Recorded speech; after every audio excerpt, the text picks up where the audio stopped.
This episode of Power Women of the Trades is also brought to you by Forrest Perry of Forrest Perry Digital Marketing. Want to generate more leads for your service business? Trust his team to deliver quality new customer leads and protect your brand online. Check out perrymarketing.com today. Hello everyone. We want to give a quick shout out to our amazing partner, Rilla, the game changer in the home service industry. Rilla's virtual ride-along software means no more physical ride-alongs. With Rilla, you can coach your team virtually 100 times faster and boost your close sale rates like never before. Don't miss out. Join the movement today and watch your sales soar. Visit rilla.com/PWT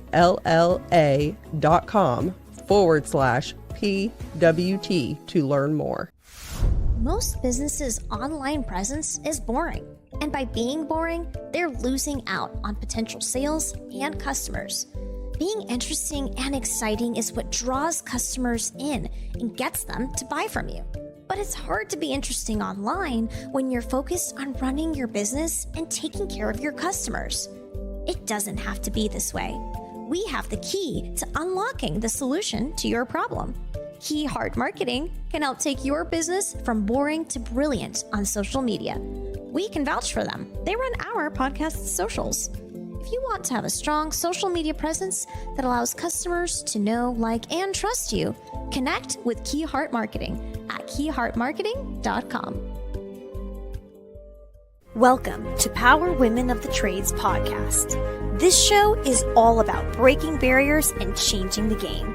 Our guests will feature some of today's most successful female entrepreneurs and other advocates of our industry as well. Because if there's one thing we know for sure, female-led entrepreneurship drives change on multiple levels. We want to empower women in the trade industry like you so you can maximize your potential, stay balanced, achieve long-term success, and claim ownership over your life. Let's get started. I wonder, I have a question for you both. Like, how do, Kaylee, I'm sure, like, you guys are like on a high, your relationship is so good. Are you afraid to make mistakes just because you're so good, right? You're so good. We're so good. We can never, ever be wrong, right? Or bad or anything like that. How do you guys deal? Do you guys deal with that? Or how do you guys deal with that? Yeah, so especially whenever I first started, I was super scared. So I would ask Cassie for the simplest things like, do you like this? Are you okay with this? And I think mistakes, I had to remind myself, leads to growth. And that's how I got to where I am today. And so I just had to have that mindset that I'm not a robot. I'm not going to be perfect 100% of the time. I'm human. I make mistakes, but that's learning that I'll get to have. And that'll be growth, that I'll be even better than I was. So I think that's the mindset. I mean, I still get upset with myself because I hold myself to a high standard, but I just have to remind me, and Cassie reminds me, like, it's okay. We'll fix it. Everything will be okay.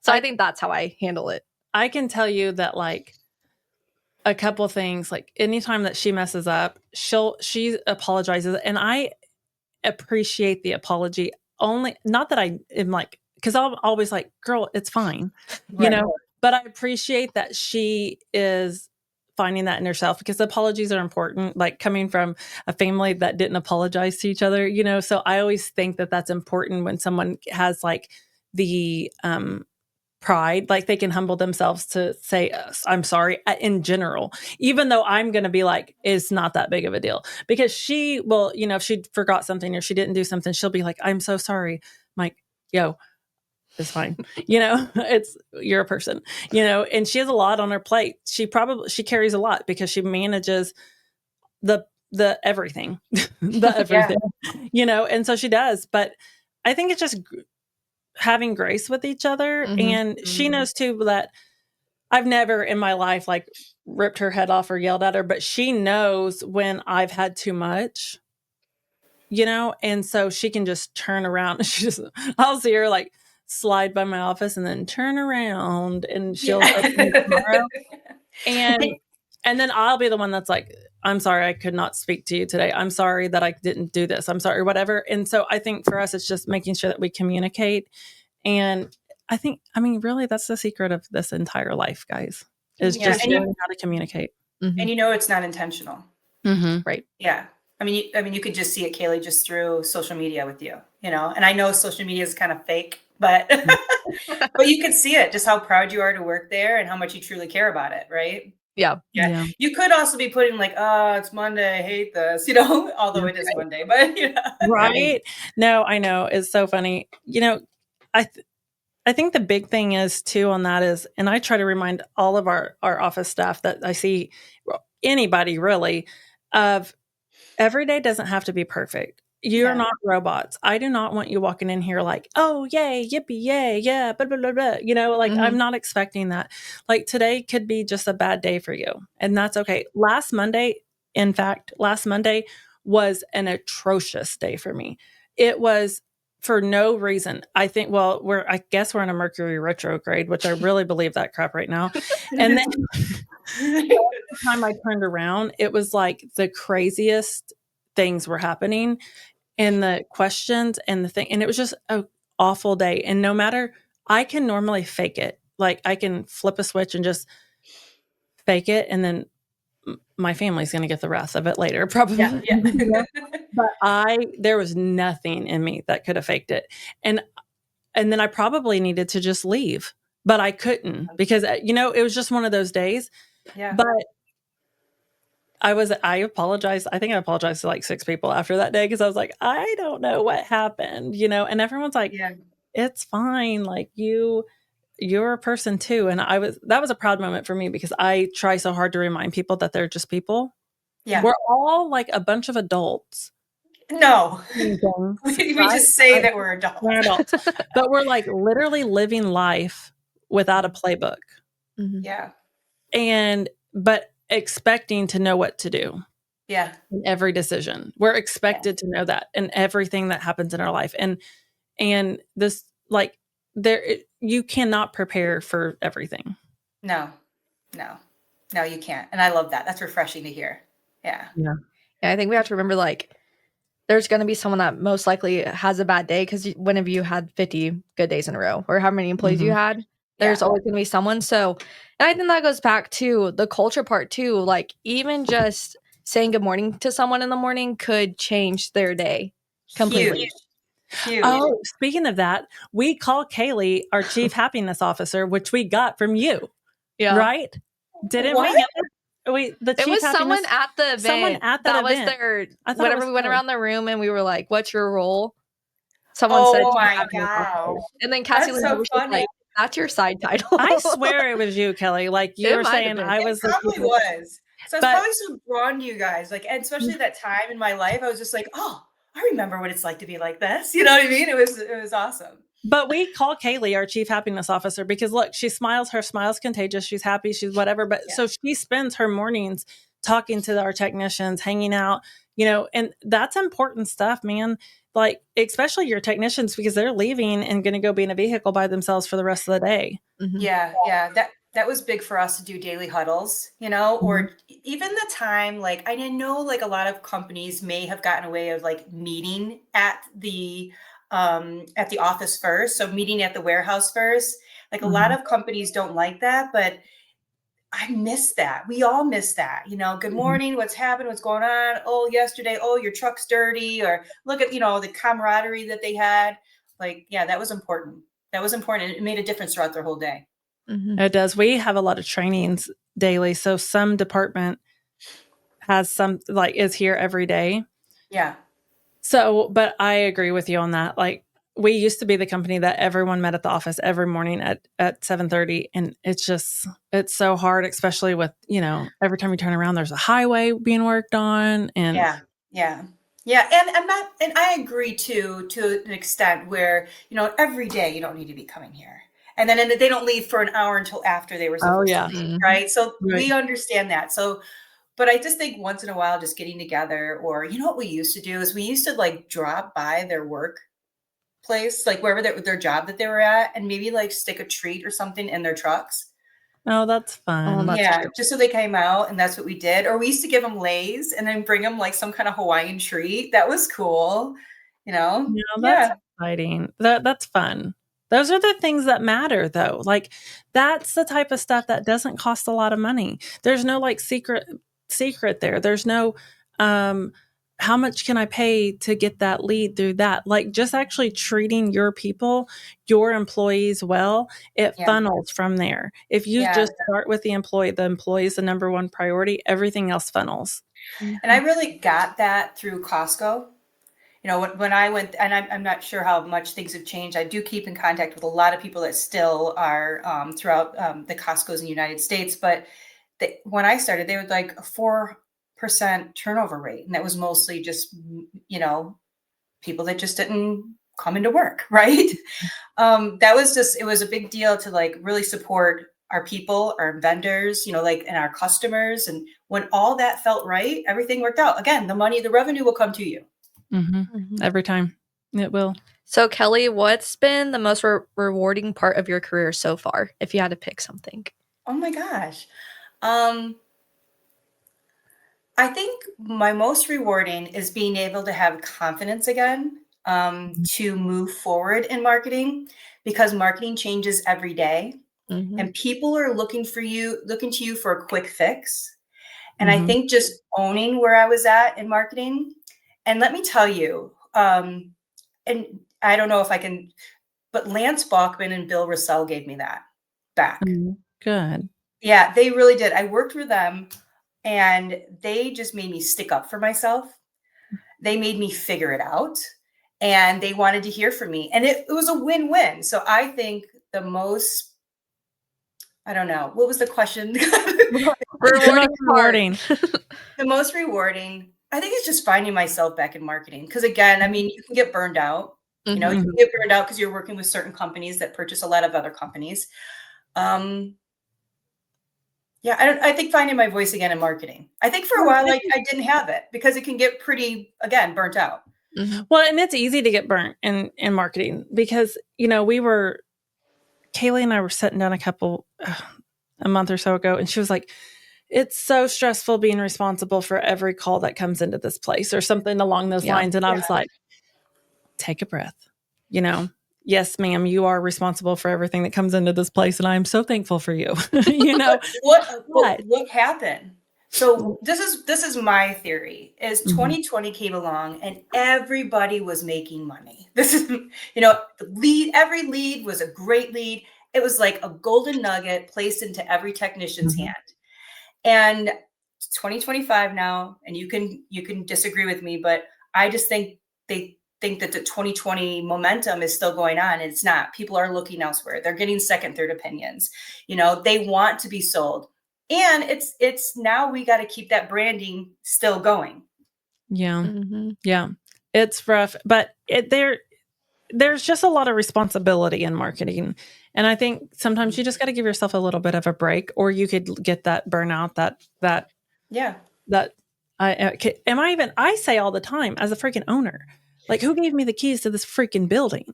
Who told me I could do this? You know, am I an imposter? Yeah. Like, do I even know how to do this? You know, like these are real conversations with myself. So when you're doing the marketing, that's the thing. Oh, I'm going to go off on a tangent. It's okay, because I got one too. Are you ready? Okay. Yeah. I got one too. Because, you know, for a little bit, marketing was the degree that some people chose because they didn't know what else to do. You know, can you agree with that, Kaylee, for a little bit? And that is not Kaylee because she has a marketing degree, but we know that, right? But so it was kind of just like, oh, you're doing marketing.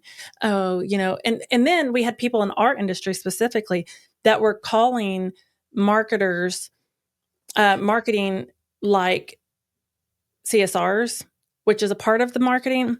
And so there were so many people that were like making marketing so confusing and watered it down. But wait, there's more. Put all the freaking pressure of everything of the entire company on those people. You know, it's like, oh, you know, and so they often weren't the most paid. They weren't paid well, but responsible to provide everything. If the lead didn't work, oh, don't worry about the close rate. It wasn't the close rate. That was the marketer. You know, there are just so many pieces. And now, let me just tell you, that's not a quality issue because our management and leadership team is one and we're cohesive and we support each other. But if that's a mentality in your business or the one that you work for, that's something that starts, like, you guys can start fixing now. Right. Every single failure is not the marketing department. Every failure is not the call center. Every failure is not the technician. They Yeah. all hold their own piece. Yeah. And I agree. And that's why the customer journey is so important, you know, and at Gettle as well. Like it's so important. They really put into their management and their leadership team there too. I did work for a company, and this is like 20 years ago, that told me if anybody gets laid off, it's your fault.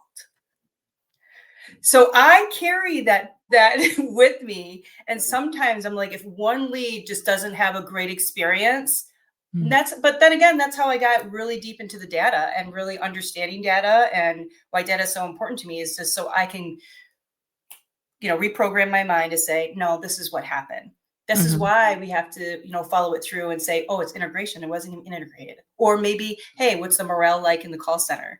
Or it goes all the way down to, hey, maybe it's management and the plumbing, you know? So maybe it's, you have to we do daily huddles with our leadership team, but everybody owns their piece. Yeah. And, you know, sometimes one department's doing really freaking well and the rest aren't. And everyone on that other side's blaming credit card approval or credit card declines or this or that or whatever. And we're like, well, you know, not really seeing that on the other side. If you're deep in the data, you might want to pull how many people had credit rejected.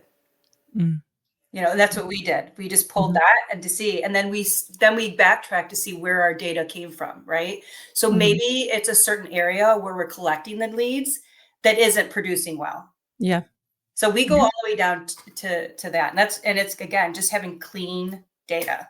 Clean data. Yeah. That's a trigger word for us these days. Yeah. It is for everybody because it's so much. It is. And there's, you know, one thing that we're talking about here a lot is from the beginning of the call, if it's not booked correctly, it messes everything up because the trigger might trigger this, or there's an alert for this, or there's something here, or there's something you miss it, or on the marketing information. So Kaylee still to this day running 90 plus calls a day is looking at every job to double check and make sure it was tagged correctly because we want the data to be right, because we don't want to prematurely shut down a campaign because it wasn't working when it probably was. And I bet that happens a lot. A lot with everything. And again, like you say, it's communication. Maybe this whole podcast could be about communication. It's, you know, we're marketing and the call center is separate, right? So the call center is, again, the ambassador for our company. They're the ones picking up the phone. They're the ones talking they're our front line.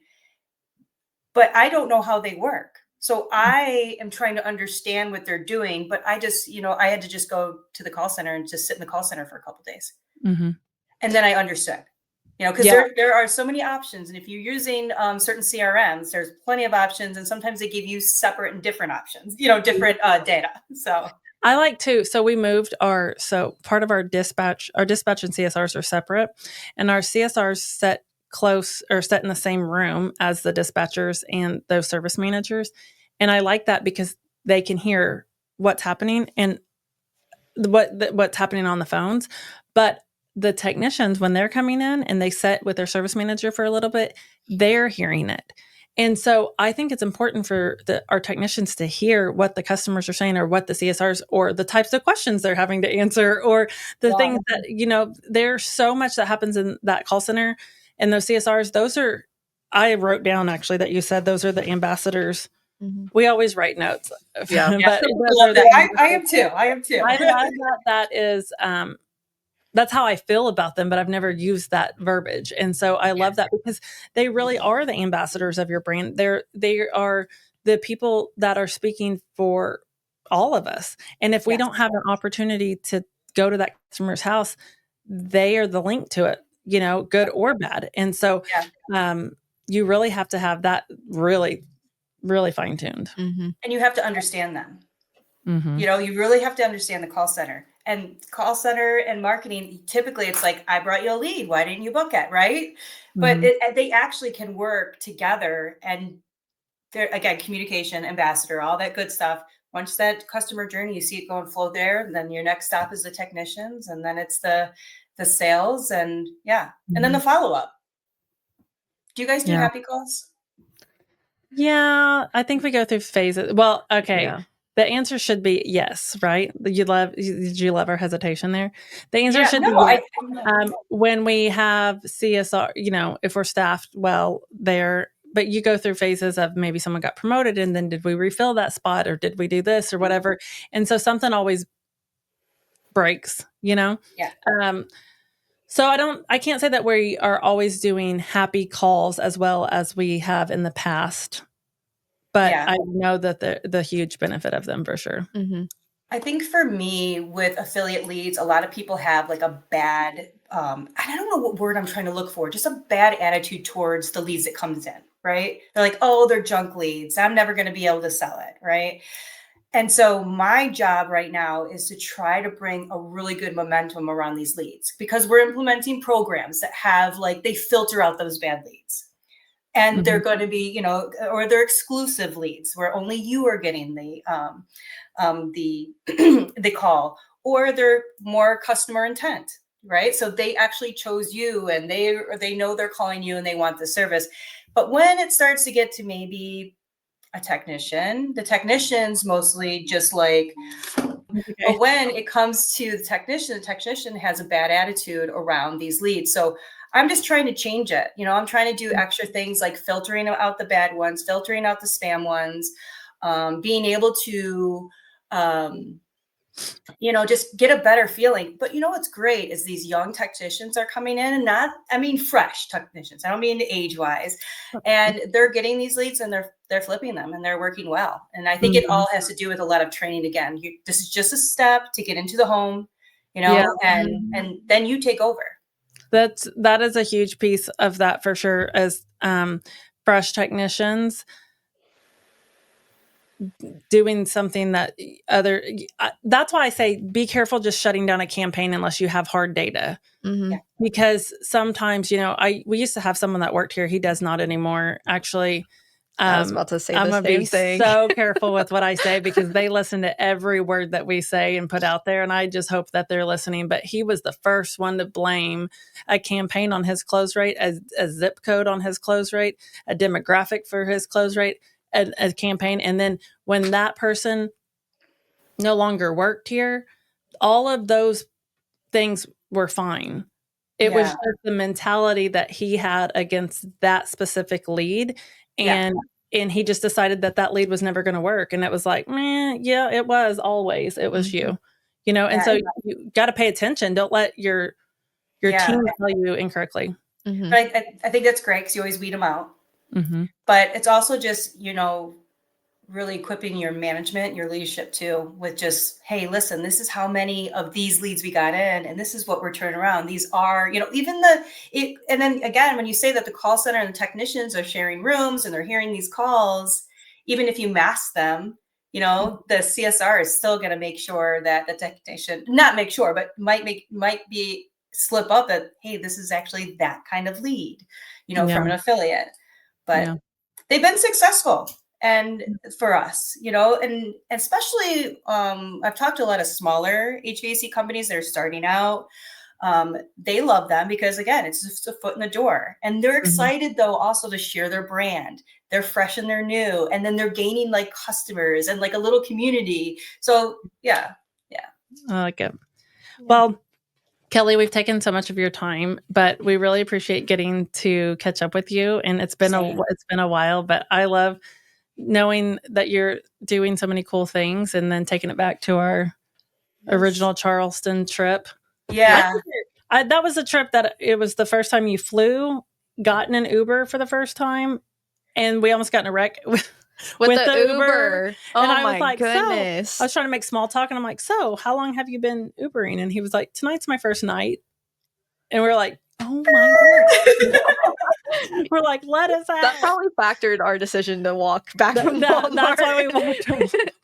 Well, Charleston is Charleston is beautiful, but you did have a lot of good things that happened. Like you guys got taken out to a beautiful, well-known restaurant, right? Yes, Yeah, we so you did. got to see a lot of the cool stuff and We did. spoiled. It was good. Yeah. And then what sucked was, or was unfortunate, is it rained the entire time. And then when we got there, it was dark. And when we had to leave, it was dark. But we did get to go see like some of the cobblestone.